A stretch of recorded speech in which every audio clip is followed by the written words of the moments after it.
Spoštovane gledalke, cenjeni gledalci, seveda vsi tisti, ki radi spremljate oddaje s Farmacevtom za zdravje, dobrodošli, kakor tudi vsi ostali. Polonca Fiala Novak, magistra farmacije, sicer pa direktorica Pomurskih lekarn, je danes z nami.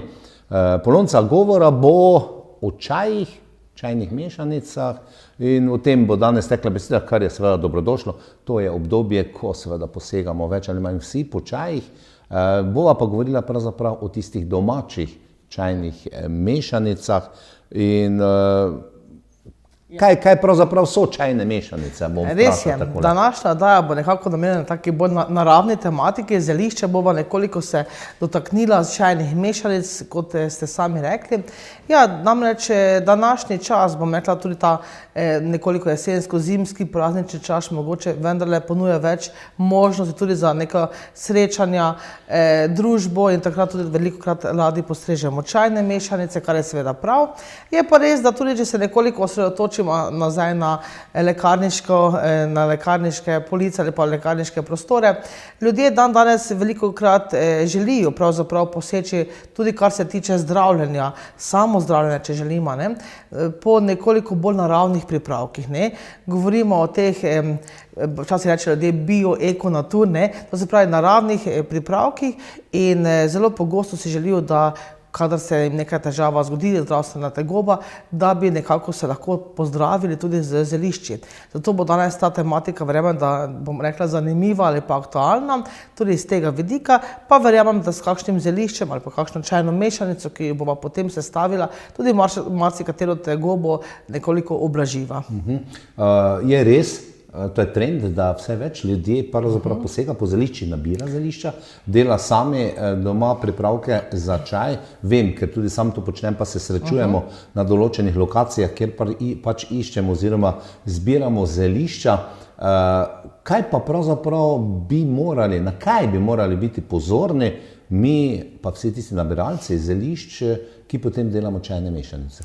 Ja, zdaj, če gledamo na splošno kot zelišče kot tako, kot pravijo ljudje pridejo v lekarno, res tako izrecno želijo nekaj naravnega biti. Torej, ne nujno da čajno mešanico, vendar rečejo nekaj naravnega. Velikokrat je danes zaznati celo odpor do nekih sinteznih zdravil, ki so vendarle pomemben segment, seveda v farmaciji, v zdravstvu, v zdravljenju. Pa vendar, kot pravijo ljudje, se vračajo k naravi. Saj vemo, nekoč so bila zelišča ali pa bom rekla tovrstni pripravki. Edino, kar je človek imel oprijemljivega, s čimer je lahko zdravil.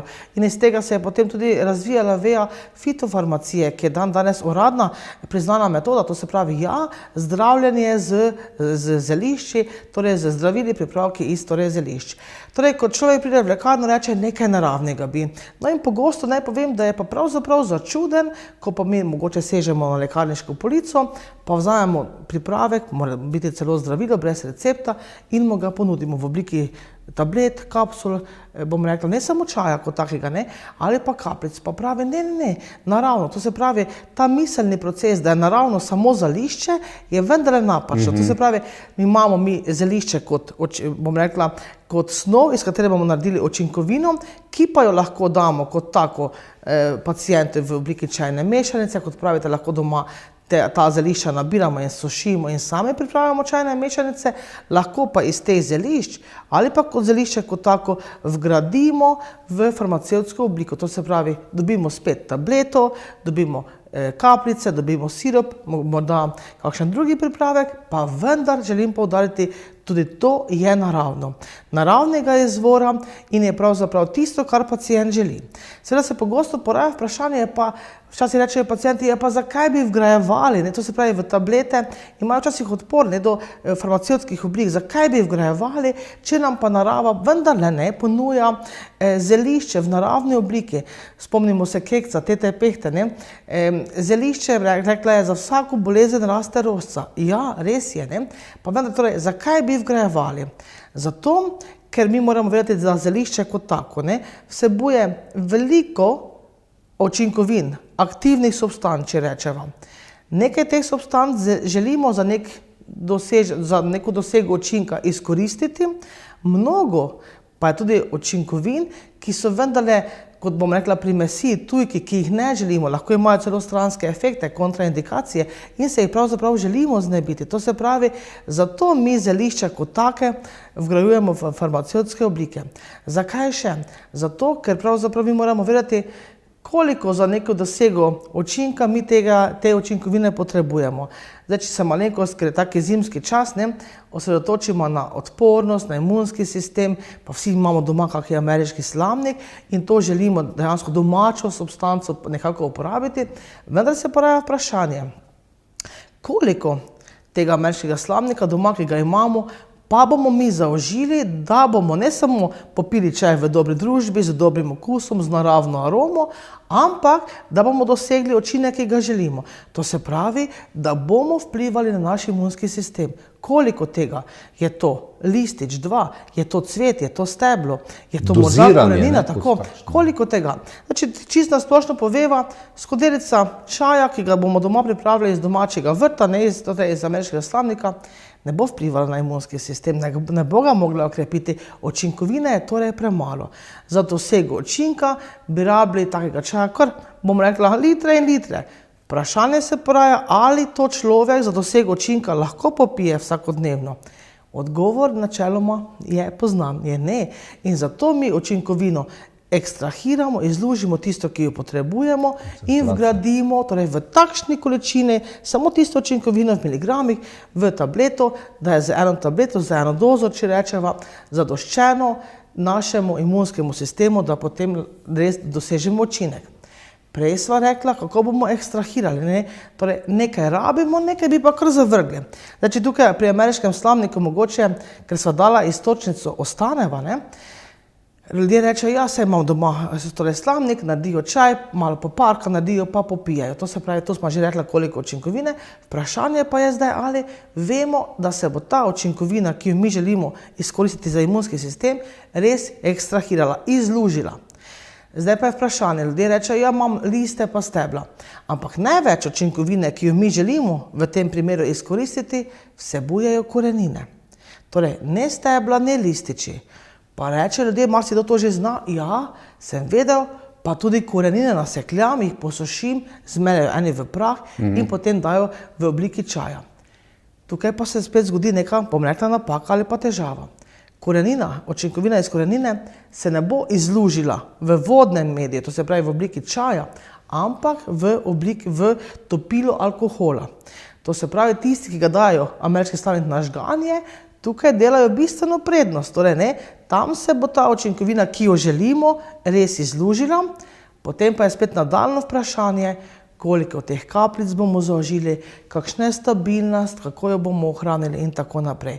To se pravi, vse to so, bom rekla, ne težave, sploh ne, vendarle lahko rečemo izzivi, s katerimi se srečujemo, ko doma pripravljamo naravne pripravke, še vedno smo zagovorniki, da imamo doma, bom rekla, zeliščne mešanice, čajne mešanice, vendar kadar pride do nekih težav, ko želimo mi pravzaprav ne samo pripomoči k nekem blagodenem učinku, ampak res k zdravljenju, takrat je ponavadi pripravek, tudi če je naravni, iz lekarne veliko, ne bom rekla, kakovostnejši in zagotovo pa učinkovitejši. Polonca, lepa hvala, da ste nam takole umili oči ali pa razbistrili pogled na to in zablode, v katerih pač smo. Dobro vemo, določeni čaji, zdaj šla malce k čajem, kot lipa, kot bezek, seveda pomagajo pri prehladu in pri določenih stvareh. Ampak greva na začetek.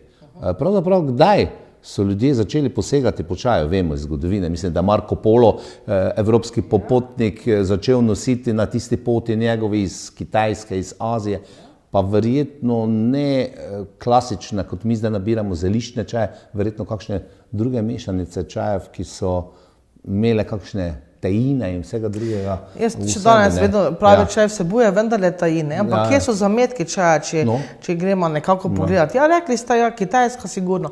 Kitajski dvori, če čisto enostavno poveva, tam so neki zametki, bom rekla, kulture, tudi pitje čaja ali pa priprave čaja, ne. Zdaj neka legenda pravi, ne vem, če je to res, ampak legenda pravi, da je kitajski cesar počival na vrtu, ne, in je imel vročo skodelico vode in je veter prinesel neke lističe teh raznih zelišč, padli so v vodo in po nekaj minutah je posrkal to vodo ali pa tekočino in je bil taki res odličen, omamen okus in von in iz tega je potem prišla nekako v navado pitje čaja. Seveda se narodi, kulture razlikujemo potem, kdo pije čaj, kakšni so obrede in tako naprej. Zdaj Britanci so najbolj znani, ne, za to, imajo rutino obred pitje čaja, tako, tam nekje 17. ura, kakšen piškot zraven. No, mi smo mogoče vendarle nekoliko bolj opredeljeni pri kavi, vendar pa se tudi tukaj spreminja vzorec, tudi veliko več ljudi posega po čaji, ne samo tistih, ne takih, bom rekla, umetnih arom, ko včasih moraš prav na škatlici prebrati, kaj vsebuje, da lahko definiraš. Veliko več ljudi posega ravno po tem, kar govoriva, po zeliščnih mešanicah, čajnih mešanicah, domačih pripravah, kar je prav, ne, ker vedno, kakorkoli, ko smo prej govorila o učinkovinah, koncentraciji, vendar je čaj vedno blagodejno vpliva na nas, ne samo zaradi obreda, nekaj tudi zato, vendar ima, kot pravite, zagotovo lahko izjemne učinke, seveda pa moramo prepoznati prava zelišča z pravimi lastnostmi, pravimi učinki in dejansko se tega potem tudi držati. Ja. Zdaj greva k zeliščem, k čajnim mešanicam, kajti za čaj si zmešamo običajno več zelišč. Nekje sem prebral nedavno tega, pa mislim, da na kakšni spletni strani, da bojda več kot 4 zelišča naj ne bi v čaj, ki si ga pripravimo, mešali, 5 maksimalno, pa potem zopet, da nekatera zelišča ne grejo ena z drugo, tudi to sem nekje prebral. To je sigurno. Zdaj pa, Polonca, kaj ne sme manjkati v zeliščnem čaju, oziroma katere so tiste najpogostejše sestavine, ki jih potem dajemo v čaj, v mešanico. No, kar se tiče te, kot ste rekli, mešanic, pa koliko sestavin, jaz bi rekla, da meja je samo nebo, lahko mešamo, seveda lahko. So pa seveda, moramo pa prepoznati zelišča kot taka, njegove tudi, bom rekla, stranske možne učinke, kontraindikacije, to pa je vendar tisto potrebno znanje in vedenje. Zdaj, če vremljamo nekoliko pogledati naše bolj take avtohtona zelišča, ki jih poznamo vsi, imamo jih doma in bi bilo celo smiselno, da to navado, kulturo, znanje prenesemo na mlajše rodove. Gledamo, generacije nazaj so poznale ogromno zelišč. Danes smo že dokaj skoncentrirani nekako na naše vrtove. Ne? To se pravi, dajmo to znanje prenašati. In danes bomo res take osnovne rastline povedala, zelišča povedala, ki pa jih res vsi poznamo, imamo doma, bi bilo pa smiselno, da jih tudi dejansko posušimo in dejansko jih imamo za take zimske dneve. Zdaj, kot prva, zagotovo bova izpostavila lipo, simbol slovenstva, Slovencev. Lipa je izjemno pomembna, kot zelišče ali pa kot rastlina, če rečeva. Ima zelo dobre lastnosti v smislu tega, da pospeši potenje. To se pravi, je v čajnih mešanicah lahko dodana, kadar recimo govorimo o kakšnih prehladih, virozah, gripah, tega je zdaj zelo veliko. In prav lipa v čajni mešanici ali pa samostojna komponenta ima prvič dober okus, ima veliko učinkovin od flavonoidov in tako naprej. To se pravi eteričnih olj, ki tudi pomirjajo kašelj, delujejo na našo žrelo in zelo pomembno res ta segment pospeši potenje. Zakaj je pomembno, kadar imamo mi recimo visoko temperaturo, se želimo preznojiti ali pa dejansko z tem nekako dati telesu spodbudo za samo zdravljenje v procesu tega. In lipa je lahko kot nalašč za to. Lahko je samostojna, lahko jo mešamo. S čim bi jo mešali, zagotovo bi dodali kakšno kamilico. Kamilico vsi poznamo, doma so jo nekoč imeli vsi, danes mogoče nekoliko manj. Je pa res, da kamilica včasih danes res podvržena napadom ošem in da pravzaprav je težko najti tako res tisto pravo še kamilico nekje na naših domačih vrtovih, pa se bomo mogoče v letu 2026 potrudili. Torej kamilica, ja, protivnetno delovanje, protibakterijsko delovanje, torej protivirusno delovanje, oblaži razne tudi bolečinske težave. Se vemo, kamilico dostikrat dajemo pri otroci, že mali dojenčki, kakšne žličke, tudi kopamo kot protivnetno. Še danes kaj rečemo, če je kakšna težava na koži, kamilični obkladek, včasih so očesa spirali s kamilico, danes je to nekoliko obsoletna, zastarela zadeva, pa vendar kamilica tudi dejansko pri kakšnih bolečinah, zobobolih je zelo pomembna.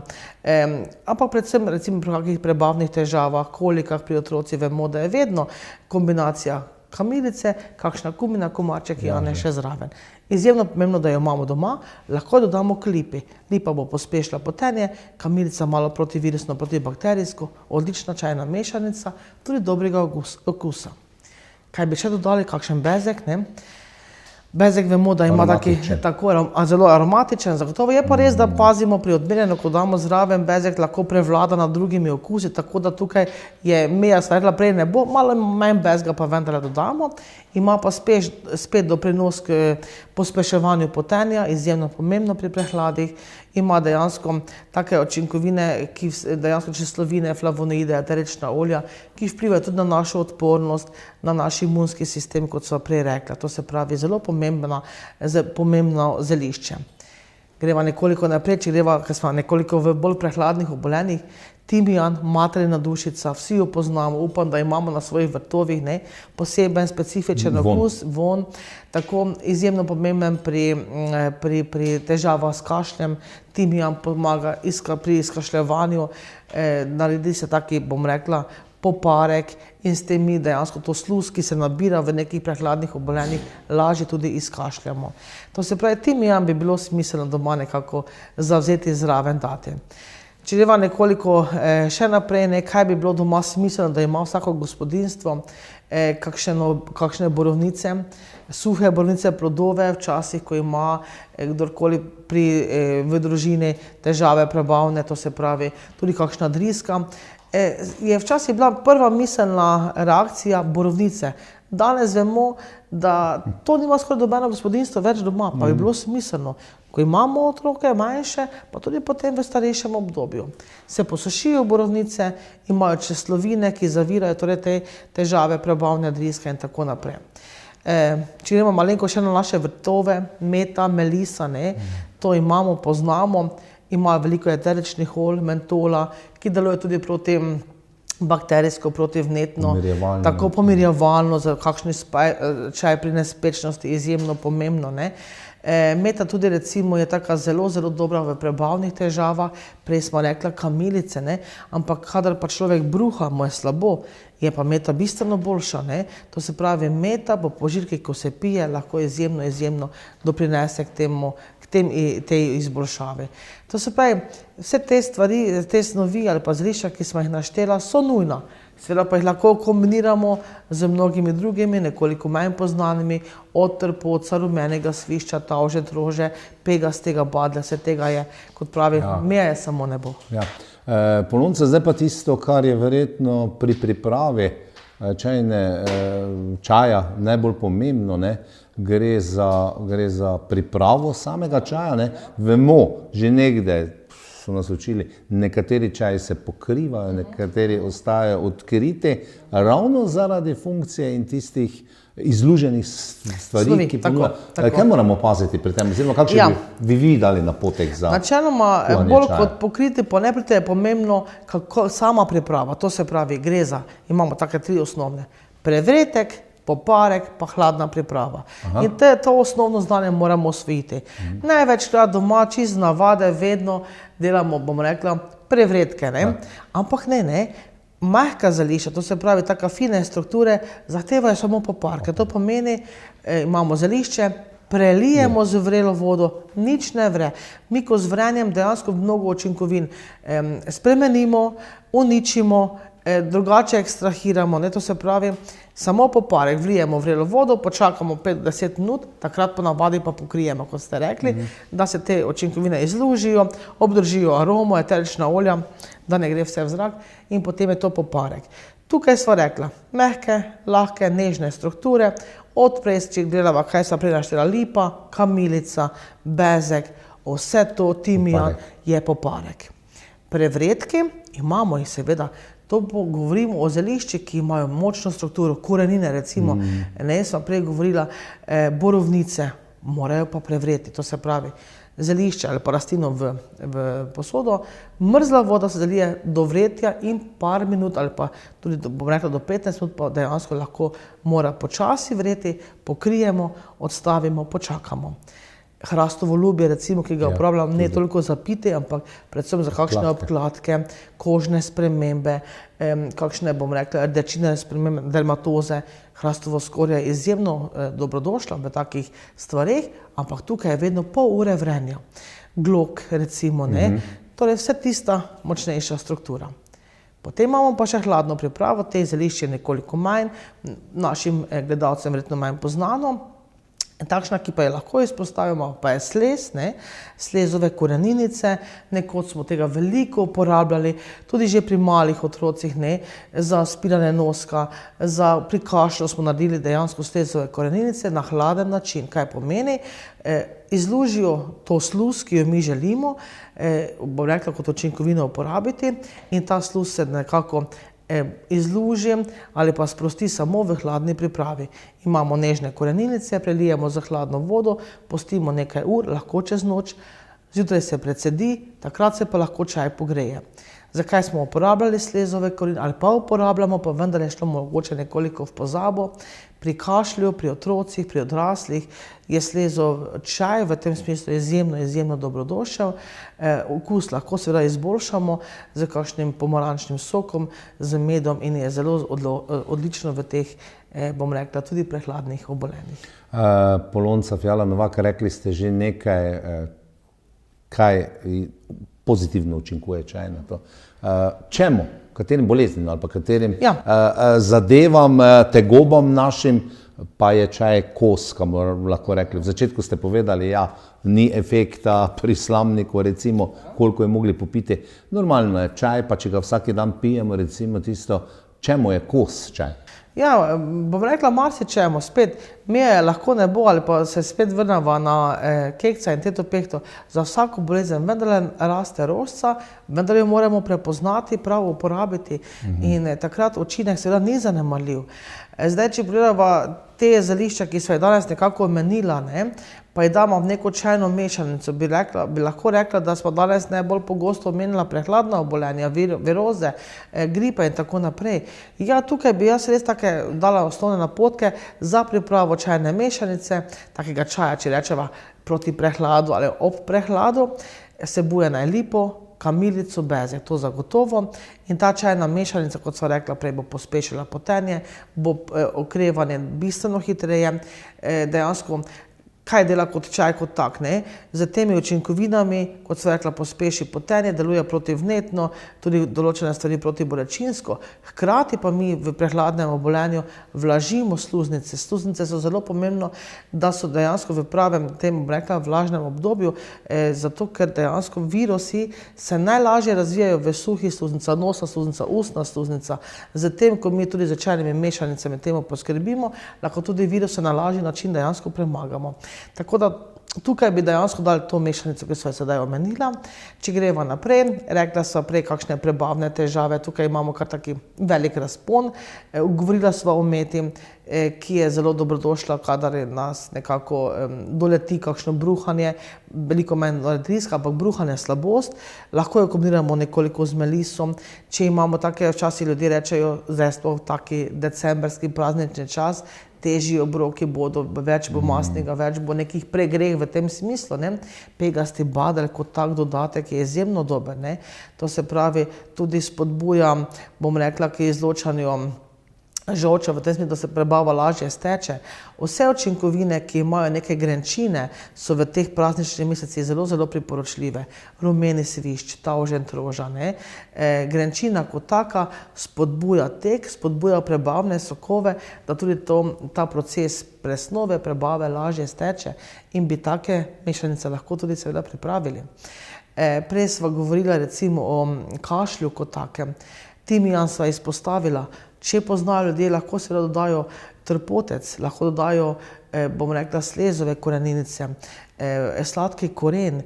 Vse to so, bom rekla, zelišča, ki vplivajo na naše te bronhialne poti, lažje se izloči potem sluz, manj je tega katarja, manj je tega možnosti potem tudi kakšnih bakterijskih doprinosov zraven.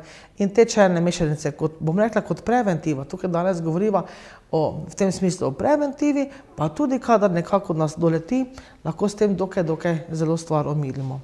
Borovnico sva rekla, pri kakšni driski, ne rabimo jo kombinirati, lahko je enokomponentna, brusnice suhe, pri vnetju sečil, pri težavah, ki so tudi sedaj pogoste, sploh ko včasih je zdaj nekoliko bolj mrzlo, pa nas nekje ne piha, posedimo zunaj, kljub temu, da je mrzlo, kakšen sprehod po okrašenem mestu, pa včasih brusnice potem pravzaprav pridejo zelo prav.